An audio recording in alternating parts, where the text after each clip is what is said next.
देश की आर्थिक राजधानी मुंबई ने एक बार फिर से अपना ही रिकॉर्ड तोड़ते हुए लगभग 81,000 करोड़ रुपए का बजट पेश कर दिया है। बीएमसी का यह बजट देश के कई राज्यों से भी ज्यादा का बजट है और इस बार के बजट में पिछले साल के मुकाबले लगभग 8% की बढ़ोतरी की गई है। बुधवार को पेश किए गए इस बजट में शहर के इंफ्रास्ट्रक्चर को बढ़ाने, शहर के रिनोवेशन और मूलभूत सुविधाओं पर ध्यान दिया गया है। इतना ही नहीं, इस बार एजुकेशन सेक्टर को भी पिछले साल के मुकाबले ज्यादा पैसे आवंटित किए गए हैं। आइए आपको इस वीडियो में बताते हैं कि बीएमसी के इस बजट में क्या है खास। नमस्कार, आप देख रहे हैं लोकमत हिंदी। मेरा नाम है सुम कनौजिया। सत्ता परिवर्तन के बाद क्या मुंबई की दिशा और दशा भी बदलेगी? इसी बहस के बीच बृहन्मुंबई महानगर पालिका ने वित्त वर्ष 2026 और 27 के लिए 80,952 करोड़ रुपए का बजट पेश किया है। ये पिछले साल के 74,427 करोड़ रुपए के मुकाबले 6,525 करोड़ रुपए ज्यादा है। यानी कि इस बार नगर निगम ने खर्च का दायरा बढ़ाते हुए बड़े विकास कार्यों पर जोर देने के संकेत दिए हैं। 60% राशि इंफ्रास्ट्रक्चर पर होगी खर्च।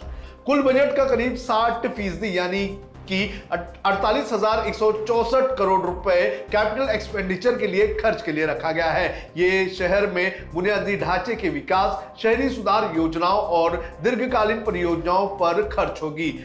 वहीं 40% यानी कि 32,780 करोड़ रुपए रेवेन्यू खर्च के लिए निर्धारित किए गए हैं, जिनमें वेतन, रखरखाव और नागरिक सुविधाओं का संचालन शामिल है। स्वास्थ्य सेवाओं के लिए 7,456 करोड़ रुपए, हेल्थ सेक्टर के लिए 7,456 करोड़ रुपए का प्रावधान इस बजट में किया गया है। बीएमसी का दावा है कि वो हर साल 60 लाख से अधिक ओपीडी मरीजों को 3 स्तरीय सेवाएं देती है, 2.5 लाख से ज्यादा मरीजों को भर्ती करती है और करीब 1.5 लाख सर्जरी करती है। इसके अलावा पेरिफेरल अस्पतालों में 53 लाख से अधिक ओपीडी मरीजों का इलाज करती है और 42,000 से ज्यादा सर्जरी होती है। बढ़ती आबादी और स्वास्थ्य सुविधाओं की मांग को देखते हुए इस बजट में इसे अहम माना जा रहा है। कचरा प्रबंधन और पर्यावरण पर फोकस। सॉलिड वेस्ट मैनेजमेंट परियोजनाओं के लिए 1,600 करोड़ रुपए रखे गए हैं। वहीं वायु गुणवत्ता सुधार और पर्यावरणीय उपायों के लिए 159 करोड़ रुपए का प्रावधान किया गया है। मानस प्रोजेक्ट के तहत 75 km लागत वाले एयर क्वालिटी सेंसर्स लगाए जाएंगे, जिनकी तकनीकी देखरेख भारतीय प्रौद्योगिकी संस्थान कानपुर यानी कि IIT कानपुर करेगा। देवनार में वेस्ट टू एनर्जी प्रोजेक्ट जून 2026 तक शुरू होने की उम्मीद है, जबकि मुलुंड डंपिंग ग्राउंड में पुराने कचरे के निस्तारण का काम मार्च 2026 तक पूरा करने का लक्ष्य है। देवनार डंपिंग ग्राउंड में बायो रिमीडिएशन भी जल्द पूरा होने की बात कही गई है। इन परियोजनाओं के लिए 580 करोड़ रुपए निर्धारित किए गए हैं।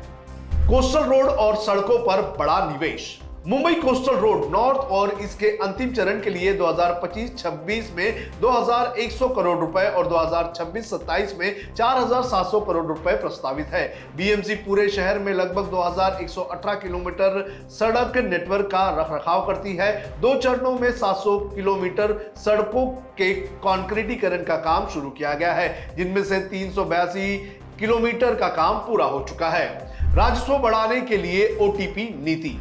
राजस्व बढ़ाने के उद्देश्य से वन टाइम प्रीमियम नीति में बदलाव किया गया है। लीज होल्ड प्लॉट पर रीडेवलपमेंट के दौरान अतिरिक्त FSI, TDR, फिजिबल FSI के उपयोग पर रेसिडेंशियल प्रोजेक्ट के लिए प्रीमियम 5% से बढ़ाकर 7.5 और नॉन रेसिडेंशियल के लिए 10 से बढ़ाकर 12.5 कर दिया गया है। फायर ब्रिगेड और BST को भी राहत। मुंबई फायर ब्रिगेड के लिए 230.90 करोड़ रुपए का प्रावधान इस बजट में किया गया है, जो पिछले साल के मुकाबले काफी ज्यादा है। इससे फायर और इमरजेंसी सेवाओं में नई चीजें लाई जाएंगी और क्षमता विस्तार में भी मदद मिलेगी। वहीं बेस्ट उपकरण को 1,000 करोड़ रुपए दिए गए हैं। बीएमसी 2012-13 से लगातार बेस्ट को आर्थिक सहायता देती आ रही है। जनवरी 2026 तक कुल 12,028.81 करोड़ रुपए की मदद दी जा चुकी है। इसका उद्देश्य सार्वजनिक परिवहन को मजबूत करना और बस व इलेक्ट्रिक सेवाओं की कार्यक्षमता बढ़ाना है। शिक्षा विभाग को अतिरिक्त पैसे। बीएमसी के इस बजट में शिक्षा विभाग के लिए 4,248 करोड़ रुपए आवंटित किए गए हैं। चालू वित्त वर्ष के संशोधित बजट की तुलना में ये 573 करोड़ रुपए ज्यादा है। बजट में आगामी वर्ष में राष्ट्रीय विद्यार्थी सेना, अंग्रेजी भाषा प्रयोगशाला, विज्ञान पार्क, पर्यावरण संरक्षण आदि विभिन्न गतिविधियों को क्रियान्वित तरीके से पूरा किया जाएगा।